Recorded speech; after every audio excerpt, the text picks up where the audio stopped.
Welcome back to day 4 of Personal Power. Hey, I want to congratulate you on your commitment and keeping it to follow through each and every day and build one success on the day before. It's this kind of simple daily input that creates the chains of positive success programming instead of the old conditioning that may have controlled some of your success or failure in the past. So let's get started. Obviously, you've already done your exercise. I don't even have to bring that up anymore, do I? Well, good. Today, what we're going to study is what is and how to use neuro-associative conditioning, step by step. Now, this science of neuro-associative conditioning, or NAC as I call it, the metaphor I use is giving you the knack of taking control of your life. I developed this science out of frustration, quite honestly.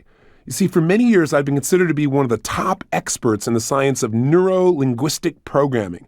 And that was a science that I originally studied with its co-founder. I didn't develop it, but I really mastered what he taught. And I was incredibly impressed by the work. It allowed me to make changes in people with lightning-like speed, changes that for years they've been trying to make in their own life but have been unable to do.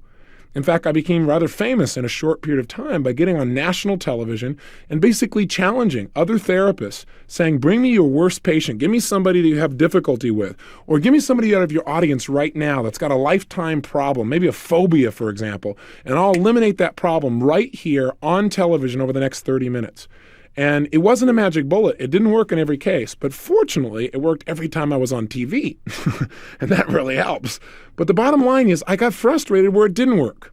I began to wonder, okay, why isn't it working in this situation? Because I was looking for the cure-all, if you will. And I also noticed something else that bothered me about NLP, and that was that a large number of the people that were involved in it became almost, it became almost like a religion, where it was like that was the only answer. And I wasn't for that because I could look around and see that every kind of therapy works. I don't care what it is you want to change in your life. You always want to change one of two things. You either want to change how you feel about things, or you want to change your behavior. You say, no, Tony, no, that's not what I want. I want to change my money situation. Well, the only way you're going to change your money situation is by changing the way you feel and the way you behave. Does that make sense? So I've noticed that I don't care what the problem is, whether someone was raped, they've had a tremendous fear trauma growing up, it was a situation where they were physically harmed, something they were emotionally harmed, it was a bad set of habits. I don't care what it is you want to change in your life. You had a poor relationship with your mother or father. Every form of therapy works some of the time. So rather than making all the therapies wrong, I find out what really did they all have in common that made them successful when they were successful. And then once I discovered that common element, how could we make that happen more rapidly and with less pain? Those are my criteria for success. So let's take a problem. Let's say, for example, you had a problem with your father and you felt like you're overwhelmed by them, like he controlled you and you can't express yourself because you are always in a subservient position. And now you live that way in your daily life and you see it doesn't work because it doesn't allow you to express your feelings. You don't go for it 100%, you feel shut down. How would you deal with that? Well, there are a zillion ways using various types of therapies. Let's take a look. We've already said that what we do is based on what we associate to things. So again, if you associate expressing your opinions is going to equal pain, you're not going to do it. So what is the therapist's job? Get you to associate that expressing yourself could mean pleasure and not pain. That not expressing yourself would mean pain. What are the various ways of going about that? Well, one would be to use Gestalt therapy. In Gestalt therapy, what would you do? Well, they would take you in and the therapist would understand that a lot of the frustration and challenges in your life come from your beliefs about your relationship with your father and what you can and can't do. So what would this good Gestalt therapist do? Highly likely they'd pull out a chair and they'd say, see this chair? This is your dad. You got to change how you feel about him and realize you're in power. So I want you to turn that chair and pretend you're Sam Kinison. Now, he may not describe it that way. What he'll tell you is, I want you to scream and yell, let him know how you really feel. Let him know that you're in charge. Let him have it. And so you go, well, Dad, I don't feel like you gave me enough space to communicate. And they'll go, no, express how you really feel. Let it out there. Yeah. And sure enough, finally you make you emotional enough. You're going, Dad, I'm in charge. I'm a big person now. And you know what? As silly as this sounds, it works. If you really think that chair for a moment, if in your head you associate that's your dad and you feel strong, there's your dad and you feel strong, and there's your dad and you feel strong, for the first time in your life, when you think of your dad, you may feel strong, be able to express yourself clearly. So it does work, as silly as it may sound. Now, obviously, this is a generalization about Gestalt, but it gives you a good picture. Now, let's try another form of therapy. Let's say I got the same problem, but you go to rational emotive therapy. There, a competent therapist is going to teach you that your frustration is not having anything to do with your boss or your dad or your brother or your sister, but specifically it's not your dad. It's caused by your own irrational beliefs about your dad. Now you have the pain of feeling stupid for believing all this crazy stuff, and it's also making you suffer a little bit. And so your brain finally says, I don't want that pain. And he says, look, if you just change your beliefs, you could feel better. And through this conversation, if you trust the therapist and if they're competent enough, pretty soon you may change what you associate to your relationship with your dad. Sure enough, your behavior changes again. But notice what has changed when it works, because it doesn't always work. The neuro-association has changed. That's when the therapy works. When you now have a new meaning for what being with your dad means. You have a new meaning for a relationship. Let's try another approach. Let's say you try Rogerian counseling. There, the therapist listens and reflects back what you say about yourself with your father, with unconditional positive regard with you and without any judgment for you. He or she will tell you that you have the resources within yourself to solve the problem. And what they'll do is create a place for you to feel very, very appreciated and loved, hold you in a very strong and respected light. And as you feel better about yourself and you talk about this, you have a kind of reputation to live up to. And as a result, pretty soon you may begin to change your associations in your mind about who you are and what that relationship really is. As a result, bam-o, all of a sudden the change you wanted has happened. You feel freed. Now you can go out and communicate and be who you are. Again, simple approach. Let's say you got the same problem. You want to go for Freudian therapy, or as we call it, non-directive therapy. There what happens is you lie on a couch and talk to yourself for about 4 or 5 years. I'm being only slightly exaggerating here. And what happens, though, is that you say things, you ask questions, and all they do is reflect them back to you, get you to think about them. And by reevaluating your life in so many different details, and you're feeling different now than you did then, eventually, hopefully, you make new neuroassociations. Although there's no guarantee in this therapy because the therapist is not to direct you. That's what non-directive therapy means. The only challenge I have with it is how long it takes. So all therapies work, and we've already identified what happens at the moment they actually work. In other words, when somebody has a breakthrough, what is that breakthrough?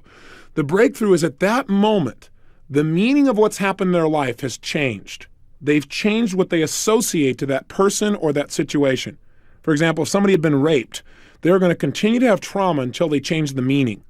In other words, the reason they feel upset and the anger and the hurt and the pain, they have every right to, but the reason is what that means to them. That means they were violated. It means their life's out of control. It means, let's say, that they're dirty. Whatever it is that they've associated in their head is making them feel pain. Now, people who change that have changed the meaning. There comes a point where that rape now means that they're stronger than they've ever been in their life and they can now help other people. Or that rape now means that it'll never happen again because they know how to handle themselves. Or that rape means it's a chance for them to expand. I don't know what it is. It's different for every person. But if the meaning doesn't change, the person's life doesn't change. There's a gentleman by the name of Viktor Frankl who wrote a book that you should read. It's called Man's Search for Meaning. Fabulous book. Viktor Frankl was a psychiatrist of Jewish heritage who during World War II had the unbelievably unfortunate experience of being locked up in a Nazi concentration camp where death seemed certain. Now, the interesting thing that happened there is while most people just gave up and died, he somehow, through a series of experiences, began to trigger and associate to being in that camp the possibility of power and pleasure. What do I mean by that? Well, what he noticed was that maybe 1 out of 25 people were going to live. But he wanted to know what made that 1 out of 25 make it while everybody else around them died. And as he began to study and pay attention and talk to these people, he found that the difference is what they associated to their experience in the camp. For most people, being in the camp meant instant death. They gave up right away. Or they began to think about and focus on continuously, why has God done this to me? Why am I going through all this pain? The people who survived developed a reason to do so. That is, they developed a meaning for their suffering. In other words, instead of just suffering for no reason, which means ultimate pain, they said, I am suffering so that I can come back and tell the story to my children and make sure this never, ever happens again on earth. And for them, the ability to come back and tell that story, the ability to touch the future, was enough pleasure that it enabled them to create a meaning out of their present pain. In other words, if they could just hang in here through this pain, the ultimate pleasure in the long term would be worth much more than the pain they were going through. They had a reason to live. They had a meaning. And by changing the meaning of their suffering to something that would eventually make a difference, they were able to make it through, and they had a will to live that was so strong, they pulled themselves through the toughest times. I'm here to tell you that what we've talked about on the last 2 tapes is nothing but changing meaning. Changing the meaning of dieting to pleasure instead of pain. Changing the meaning of developing your own business to ultimate freedom instead of massive risk and potential loss. Changing what stopping smoking means. For most people, stopping smoking means, oh my gosh, I may gain weight. Oh my gosh, I'm giving something up. And as long as you're giving something up, it means pain. Changing it instead to freeing yourself. Changing your associations or the meaning of what a relationship means. From it's a leash around my neck that takes away from my freedom to it's one of the most empowering, fun, powerful, transforming experiences I could pray for in my life. That process of transforming meaning, changing what we associate, is what all therapies do when they work. So you don't have to go to therapy. You can learn to do it on yourself just by changing what you link up inside your own head. Having seen that the real difference, what changes people, is when they change meaning, what I began to do was analyze, well, how come some people did that in 1 session and some took 7 years?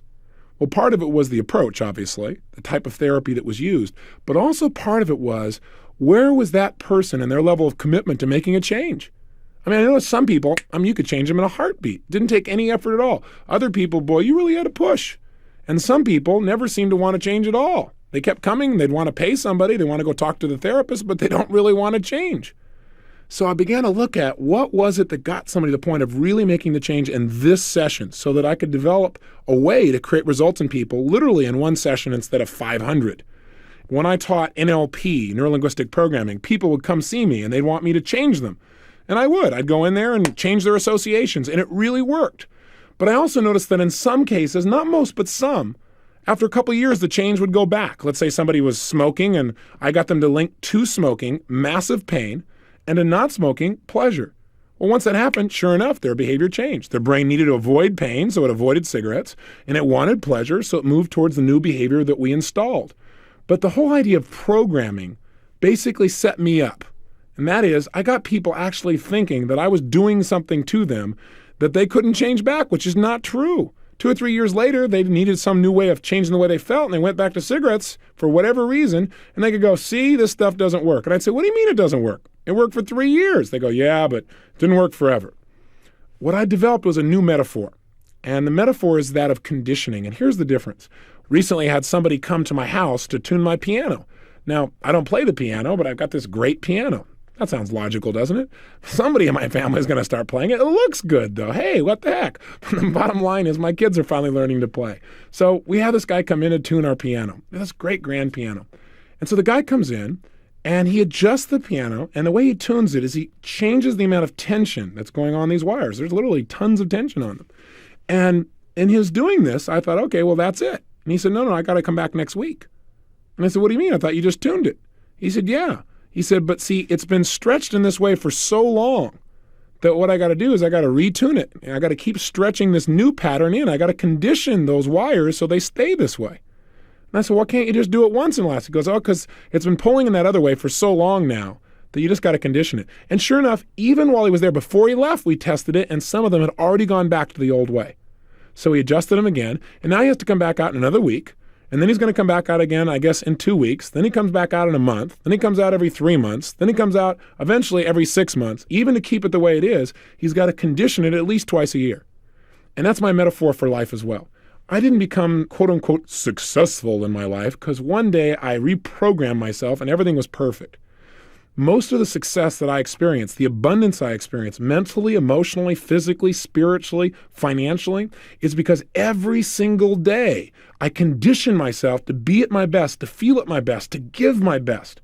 And that's what neuro-associative conditioning is about. That's why I don't talk about just programming per se, as much as I talk about conditioning. Hey, you would not run out if you wanted to be physically full of energy and vibrant. You wouldn't run out and work out one time, say do aerobics one time and say, boy, I'm glad that's done. Now I'll be healthy for life. That's not how it works. What you got to be able to do is condition yourself day after day. And pretty soon you love the conditioning. You begin to get addicted to it. It's just part of your lifestyle. You wouldn't get up and not brush your teeth. You wouldn't get up and not shower or do your hair. So you shouldn't get up and not condition yourself for success each day. So start thinking about this as a lifestyle, not a tape program that you listened to a long time ago, but something you're conscious of daily. So how do we condition ourselves to really have our changes last? Let me share with you what I think the 3 fundamental key distinctions are that cause people to change when they do change and the change lasts. These are the 3 fundamentals of the science of neuro-associative conditioning systems. And here's number 1. In order to get a change where it's going to absolutely happen and it's going to last, you must first get leverage on yourself. What do I mean by leverage? I mean you must get to the point where you believe that something must change, that you must change it, and that you can change it right now. You got to get to the point where you feel like not changing would be painful, massively painful. And to change would mean pleasure. In other words, you got to use all things we've talked about up until now. You've got to get that connection. If you're only at the point of believing that you should change, or you could change, or you ought to change, or you might change, that is not enough to create long-lasting change in most cases. So you got to get yourself to the point where you've got leverage. And there are lots of ways to get it. Some people will change out of rapport. They go to a therapist, they really like the therapist wants them to change, so they do. I mean, it literally can be that simple sometimes. Some people change because, God, if they don't, they're going to lose everything. Some people, in spite of all kinds of pain, still don't change because in their head they think, I don't have to. Or they think, I'm doing this because somebody else wants me to. Or they think in their head, well, gosh, changing would be too fearful, too painful. So in order to make a change last, you got to get to that point where it must change, you must change it, and you can change it. That is number 1. I'll give you an example. When people come to me sometimes for private consulting, and I've trained all kinds of other people to do this work now, so I don't do private consulting, but invariably I still have a few people that want to do it with me personally for whatever reason, or no one else has seemed to get in the results, so I'll take the challenge on personally. Well, first of all, I make it very difficult for these people to ever get to the point of working with me in the first place. I make them have to go through a waiting list, so hopefully they'll decide to change on their own. I make them have to pay a fairly large chunk of money to be able to do this as well. But even after all of that, when they finally come and they've flown out to meet me, and here they are at the castle, and we're sitting down face to face, I then will turn to them and say, look, I don't know if this is the right thing for you. And they'll say, what? I'll say, look, before you invest any more time or any more capital, and before I invest my time, I got to know that you're really absolutely committed to changing. Because I got to tell you something. I only work with people that are going to change right now, not after 15 sessions. I do one-stop therapy, and that's what we've got to do. Otherwise, you'll screw up my entire record. And usually they'll laugh at that. But I'll say, I'm serious. I won't work with you unless I'm convinced you must change. Not you should, not you might, but you must. I then have them go on, and they got to convince me. They're taken back a little bit. But for the next 15 minutes, they got to try and convince me how they absolutely must change their life. Because if they don't, it'll cost them this in their relationship. It'll cost them this in their health. It'll cost them this in their self-esteem. It's already cost them all these areas, and they're tired of it, and they can't take it anymore. You remember the movie, don't you? I'm mad as heck, and I'm not going to take it anymore. You got to get to that point. That's called leverage. That's when change happens. And you know what? When they're to that point, my job is easy. I simply go to step 2. What's step 2? I simply interrupt their present limiting associations, their limiting pattern of association. So, for example, somebody's got a phobia, and what happens? Right now, when they see an elevator or even think of one, they have a patterned way of responding. They have an immediate association, and that association is elevator equals ultimate pain, and immediately their body freaks out. So what do? Well, I first got them to leverage so that I know they're going to change and I know they're committed to it. And then I do whatever it takes to change that association, to interrupt that pattern. So the minute they start thinking about, let's say, this elevator and they start to freak out, all of a sudden I reach over and I say, stand up. And they go, huh? And I say, stand up. And right at that moment, it interrupts their pattern. And I say, okay, sit down. They sit back down again. And I say, well, tell me about this elevator thing. And they go, huh? And sure enough, they start to go into the thing again. And all of a sudden I ask them a question. Let me ask you a question. Right in the middle of them thinking about the elevator. Would you eat a bowl of live crickets for $40,000? Instantly, what happens? Their brain goes, what? And again, I've interrupted the pattern. I'll do all kinds of things. The key to interrupting somebody's pattern is you want to do something they don't expect, something that will jolt them. It's kind of like, have you ever been so caught up in a conversation that you were like totally immersed in it, and then somebody came by, stood right next to you, asked you a question, and had nothing to do with what you were talking about. In order to answer them, you went over here and answered them, and you came back, and you couldn't remember what you were talking about? Have you ever had that happen? Even when you were like real committed to talking about this particular thing, what it did is that person interrupted your pattern, and it was hard for you to get back to it. I mean, think of it this way. If you interrupt somebody's pattern enough, eventually they can't ever get back to it. Think of your mind as being like a jukebox. And in that jukebox, you have a zillion little records. And these records, at any moment in time, you can play any one of them. And depending upon which one you play will determine how you feel. So if you played a sad song record, you're going to feel lousy. If you play a positive record, you're going to feel really great. The challenge is, for a lot of us in life, something happens and it like pushes our buttons, and instantly we start playing one of these records, one that makes us feel sad or feels frustrated or feels angry. And what we've got to learn to do, though, is interrupt those patterns, to change those records. What would happen if I took a record out of your brain, a memory, if you would, or a pattern, and I took that record and I just started scribbling across it? I took a knife and went across it, back and forth, back and forth, back and forth, back and forth. You'll never be able to play that record the same way again. That's called interrupting somebody's pattern. I'll give you another simple example. I was doing a seminar one time, and this woman came up to me. We had just done a session, it was pretty powerful, on relationships. And she came up to me and she said, Mr. Robbins, she said, I've got this problem with my husband and I, and she began to cry like crazy.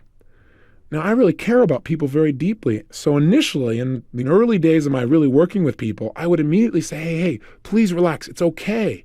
Please don't worry. Whatever it is, we'll work it out. But you know what the problem with that is? That's what everybody does. So rarely does that interrupt somebody's pattern. In other words, they expect you to say it's okay. And it doesn't usually change the pattern. They go, well, yeah, I guess you're right. And then they go and run the pattern again. Does that sound familiar? So what I now learn to do is jolt people, to literally interrupt their pattern so they can't get back into it, to change their neuro-association radically. And I do it in some pretty outrageous ways. So she comes up and says, Mr. Robbins, my husband and I, we go, and she starts to cry, and I was drinking a glass of water. So I took the glass and went, shh, and I dumped this water on her. She jumped about 4 feet. She said, what, are you crazy? What are you doing? I said, oh, nothing. I just smiled. And I said, tell me about you and your husband. She said, what? And now she's laughing while she thinks about her husband and herself. Ah, whole new pattern. And she goes, what are you talking about? I said, well, tell me about you and your husband. And I smile and I drink a little more of my water. She goes, you're a little crazy. I said, well, that's true, but go ahead and tell me. So she thinks for a few moments and she goes, well, my husband and I, and all of a sudden she's fine about it. Well, we've been having some problems. And I said, but no, you were crying before. Remember, you were crying. And I tried to get her back there and she said, oh yeah, well, that's because of that. She started crying again. I took my one, shh. I nailed her again. I mean, this time her makeup is kind of dripping, right? There are people standing around. Now, by the way, you shouldn't try this unless you've got some strong rapport skills as well, right? And got a strong connection. But she knew I cared, even though I seemed a little crazy. And she started laughing. She goes, what are you doing? That's crazy. And she's dripping this stuff off her face. I said, nothing. Just tell me about you and your husband. She said, oh, we're fine. I said, no, come on, tell me. I got to tell me one more time. Well, a little bit more water. After that, anytime she thought about her husband, she started to crack up. She said, we're absolutely fine. That's called leverage and interrupting somebody's pattern. The water was the leverage, and the pattern interrupt happened over and over again until pretty soon she couldn't play it again. When she thought about her husband, she started to laugh. And out of laughter, she was able to come up with some better solutions on her own. She wasn't stuck in the pattern. Does that make sense? We've got to interrupt our pattern to create new results. And that's exactly what this is about. The third key to creating a long-term change then is, once you've got leverage, it must change. Once you've interrupted your present pattern, then the third key is you've got to condition yourself to have a new association, a new empowering association. So what I got this woman to do, for example, was I got her to link laughter to her relationship. By having laughter, all of a sudden, again, she's able to deal with the situation. Or with somebody with a phobia, I get them to think of times in their life when they felt incredibly strong and powerful. And I get them to associate feeling strong and powerful to, let's say, taking the elevator ride. And I do it over and over again and condition them until pretty soon when they think of the elevator ride, they feel powerful. What happens? They feel differently, they behave differently, the problem is handled. And this can be done with virtually anything as long as you get enough leverage. Let me give you another simple example of this. I was doing a seminar one time, and I was telling the audience basically what I've shared with you, that the bottom line in life is that if you're not doing something, it's because you associate more pain to doing it than not doing it. Now, I had a woman who raised her hand and said, look, there's an exception to that. She says, for example, my husband and I, we'd like to get together and spend more time, but we just don't. I said, well, why don't you? She goes, well, we just can't. I said, you mean you aren't committed to? And she said, no, well, I guess you're right. We aren't 100%. I said, if you were 100% committed, could you find a way to spend time together? She said, well, of course. I said, then why don't you? She goes, well, I guess because we're not committed. I said, why not? And boy, that opened up something. She said, well, I don't know. I just, I love my husband, but I can't commit 100% to him. I said, really? Well, let me ask you a question. if you don't commit to him, there's only one reason. You think committing is going to mean more pain than not committing. Is that fair? She thought for a moment. She goes, well, I guess that's true. I said, how come? Where did you get that thing linked up in your head? And what turned out to be was that when she was growing up, she gave 100% in her mind to her family. She gave 100% in her mind to her parents. She loved them 100%. And she felt like here she was giving, and was totally committed to loving them, but she didn't feel like they gave back. She felt unloved. She felt like they didn't reciprocate. And so as a result, she felt these tremendous feelings of loss. And that meant a lot of pain for her. So somewhere along the way, her brain linked up. If you commit and love somebody 100%, then what's going to happen is it's going to mean pain to you. She wasn't even aware of this consciously. But now all of a sudden it was affecting her relationship with her husband, where they had drifted apart. They weren't spending time together. Part of it was just not feeling 100% committed, not being willing to give 100% of herself emotionally and physically and spiritually in being with her husband. So how do you help her to change her neuro-association? What's step one? Do you remember? Get leverage. So I had to help her get to the point where she believed that she must change this pattern. So I said, well, let me ask you a question. I didn't tell her she must change it, by the way. I got her to tell me. I said, if you don't change this pattern, if you still don't commit to your husband, how will it affect your relationship over the next 3, 4, 5 years? Well, she thought for a moment or two, and she said, well, I think it would mean divorce. I said, how come? She said, well, if I'm not committed to him, if I don't love him 100%, he's got to feel that. And if he doesn't feel loved at 100%, then he probably won't give me 100%, and then I won't feel loved, and then that'll make me mad, and that'll just generate all kinds of problems. I said, isn't that what's already happening? And she said, yeah, it is. And so what I got her to do is begin to associate what? Pain to her present behavior, to her present pattern, so that she'd absolutely feel like it must change now. And we went more and more and more until she began to tell me if she didn't do this, how what a lousy role model it would be for her children, and how even if she divorced him, no man would ever feel totally loved by her or would ever commit to her if she wasn't willing to commit. Till pretty soon there was so much pain associated with not changing, she felt like she had to. And I said, if you were to change, what would happen? And she said, well, gosh, there's a good chance that if I did change, that he, in fact, would, give all his love to me too, and our relationship would get better, and our home life would be better. And she went on and on and on with all the pleasure. I'd accomplished step one without a doubt. So now I had leverage with her. She knew she must change, but she still had that pattern, that fear that said, yeah, if I don't change, it's going to mean pain, but what if I commit and I give him 100%, but he doesn't love me back? What if I commit and I still don't get the love? What if I commit and I still get pain? And I said, well, let me help you out on this. Let me ask you a question. Have you ever driven a car? She said, what? And it just instantly interrupted her pattern. Here she was caught up in her fear that, God, if she commits, it would mean pain. I want to change that pattern. I want to interrupt it, and I want to create a new empowering pattern of association. So I said, have you ever driven a car? She said, well, yeah. I said, well, have you driven a car down a 2-lane highway that winds through the mountains where all that was separating you from the cars coming from the other direction was a little yellow line? She said, yeah. And I said, well, I got a question for you. Is it possible that even though you were committed to driving on your side of the line, that the people on the other side were not as committed? Is that possible? She said, well, yeah. I said, do you have any guarantee that just by your being committed to stay on your side of the line, that they're going to stay on theirs too? She said, well, no.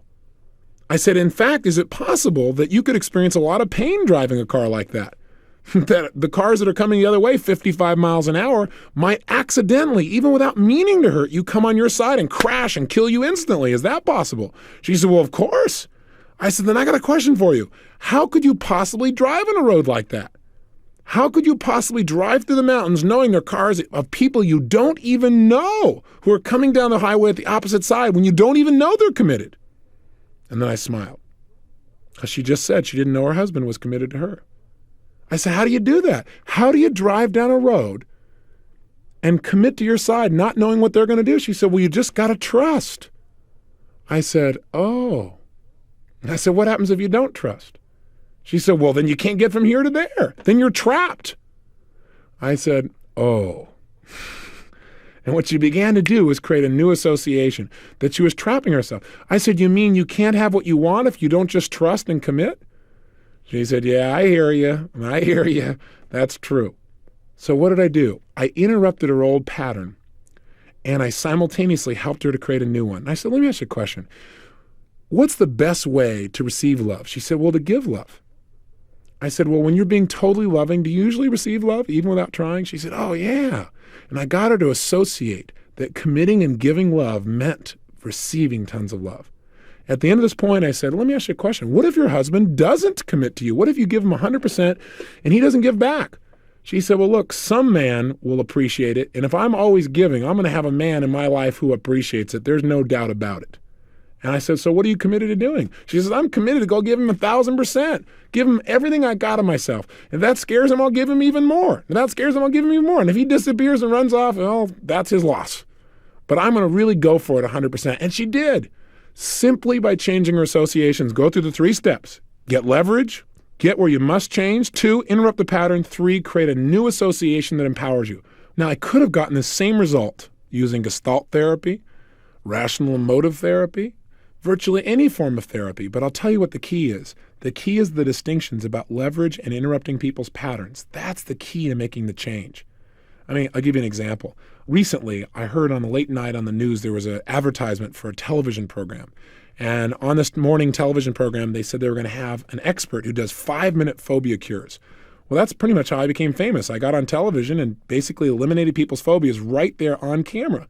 So I figured, hey, maybe it's one of my students. Or maybe it's one of the psychiatrists or psychologists I've trained. The next morning, I tuned in on the show, and it wasn't one of my own students. This guy had a totally different technique for eliminating phobias. And here's what it was. First of all, they brought this man on. He was a psychologist. And they brought him on, and they said, look, okay, he's going to eliminate this man's phobia. And the man came up, and he said, this man has a phobia to snakes. Sir, how do you feel about snakes? And the man said, not very good. I thought, wow, major phobia. When I deal with people with a phobia, I look for somebody who's out of control, somebody who's screaming and that stuff. I thought he didn't exactly pick a real challenging subject, but okay, here we go. So then he's going to test it. So I figured, what I've done on a regular basis is go out and I grab a real snake and just scare the heck out of somebody and see that it really works. And then I test it afterwards to see if it works by handing them the snake and having them wrap it around their body. In fact, I did it with a giant boa constrictor on a couple of television shows that when I first saw the boa constrictor, I had to work on my neuro-associations. But anyway, the bottom line is this guy brings out a plastic snake. And he brings a snake and he pushes in front of the guy and goes, ugh. The guy looks and goes, oh. And I thought, all right, well, let's see what he's going to do. So sure enough, this is on national television. Sure enough, the guy reaches out and he goes, what I'm going to do with this man is a technique called temporal tapping. What he does is he has the man stand there and he says, okay, sir, I want you to think about snakes. And he takes his fingers and he starts smacking this guy on the side of his head on his temples. He goes, wham, wham, wham, think about snakes. Wham, wham, wham, think about snakes. Wham, wham, wham, think about snakes. Wham, wham, wham. Well, after doing this about 5 or 6 times, the guy goes, do you feel any different? The man goes, yeah, my head hurts. He said, but do you feel any different about snakes? He goes, well, I don't think so. He goes, all right, think about snakes. Wham, wham, wham, think about snakes. Wham, wham, wham. And what is this man doing if it works? He's interrupting this man's pattern of association in his nervous system. Are you following me? In other words, this man used to think of snakes and get this unbelievable painful fear feeling in his gut. Now instead, he's got this pain in his head. Now that may not sound like much, but it is a change and it will take him out of fear. Well, the guy did it over and over again and it didn't work. All of a sudden, this psychologist breaks out into this massive sweat on national television. He's having a pain called failure on national TV. And all of a sudden, my heart goes out to him. I thought, nobody wants to be in this situation, right? They say, all right, we're going to cut to a commercial, and then we'll come back. And meanwhile, he's still going, think about the snakes, wham, wham, wham. Think about the snakes, wham, wham, wham. Well, when they come back from the commercial, we don't see the man with a snake phobia, and there's no mention of what happened. Instead, there's a new woman here, and she has a phobia to ladders. And so he says, okay, now think about ladders, wham, wham, wham. Think about ladders, wham, wham, wham. Think about ladders, wham, wham, wham. And he keeps doing this over and over again. He says, do you feel any different? She goes, well, yeah. He goes, now, and you could see she did feel different. She didn't look as scared. Think about ladders, wham, wham, wham. After 3 or 4 minutes or 5 minutes of this, maybe a little bit more, they finally bring out this ladder and they ask her to climb up it. Well, she walks over. She goes, yeah, I think I can do it. I feel different. She takes a step on the first step, then the second step, then about the third step, and she kind of gets a little scared, but she kind of stays on the third step, and then she comes on down. Well, the audience claps like crazy, and the host of the show comes over and says, hey, that was really great. Well, you must really be proud of yourself. She goes, yeah, I'm not only proud, I'm excited. Because you know what? My husband said that if this therapist guy could help me, and I could get up at least 3 stairs, that he'd give me a $100 shopping spree, and he would paint the whole house. Interesting. She walked in with leverage. It was a must for her, because for her, being able to do this meant she could have lots of pleasure and get out of some pain. Pretty hot deal. So no wonder step 1 was handled. So all this man had to do was step 2 and step 3 fell into place.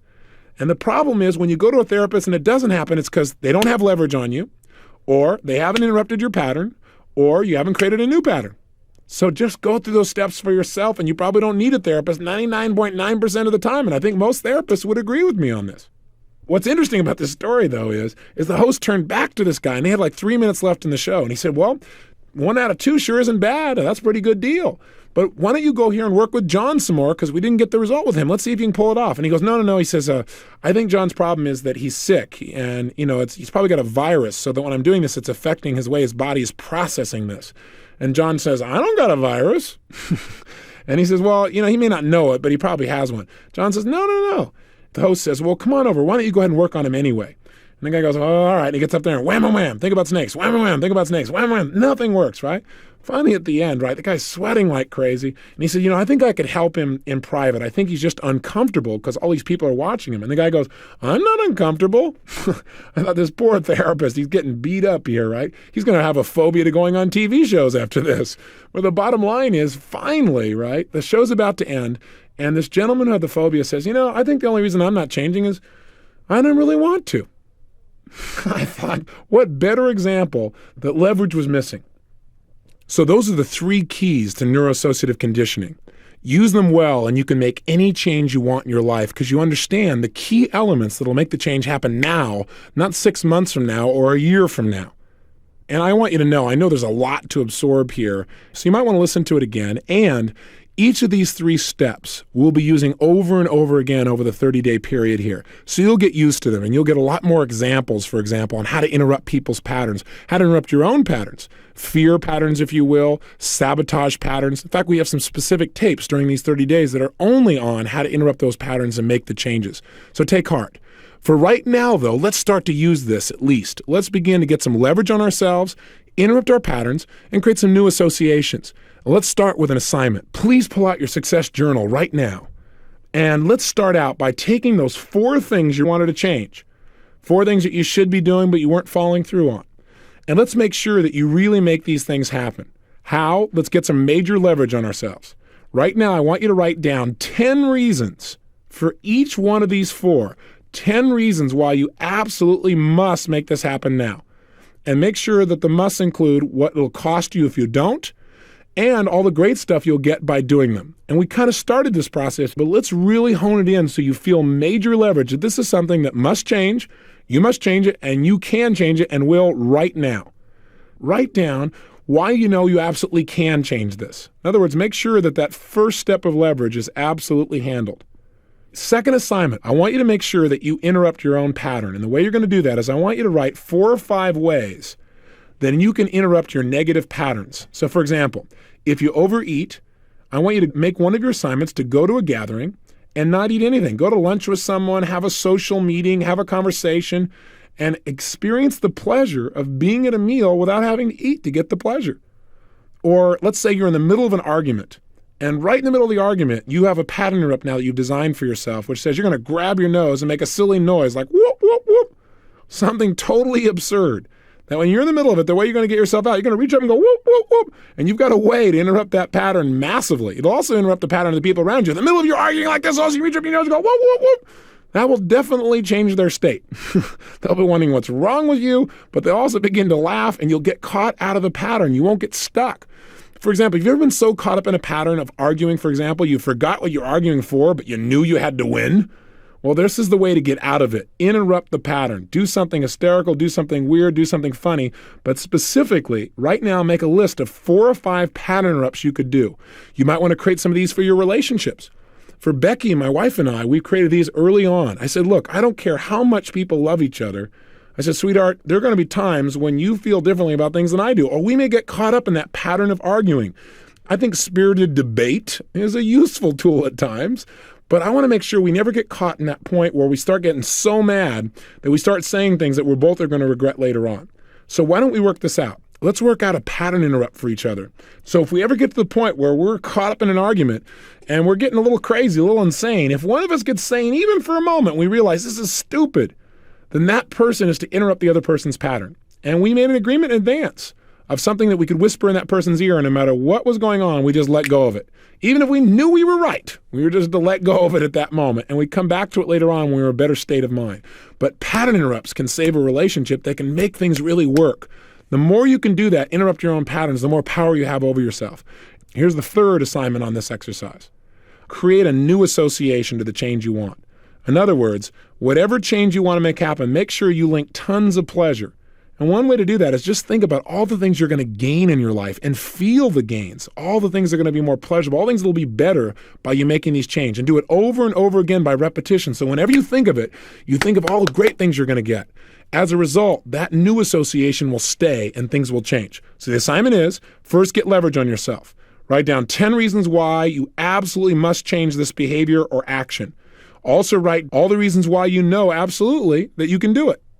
Number 2, design 4 or 5 ways to interrupt your patterns, 4 or 5 ways to get yourself out of a limiting association. And then thirdly, over and over again, condition yourself. Think about things over and over again. Feel them and think about them until you have a new association that gets you to follow through, and it's effortless, where you want to do it consistently, where you feel compelled and driven. Have some fun with this. I know it's new.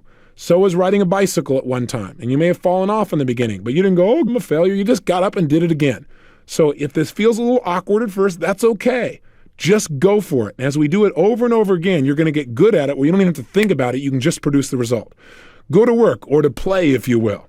I'll see you in the next tape tomorrow. Live with passion.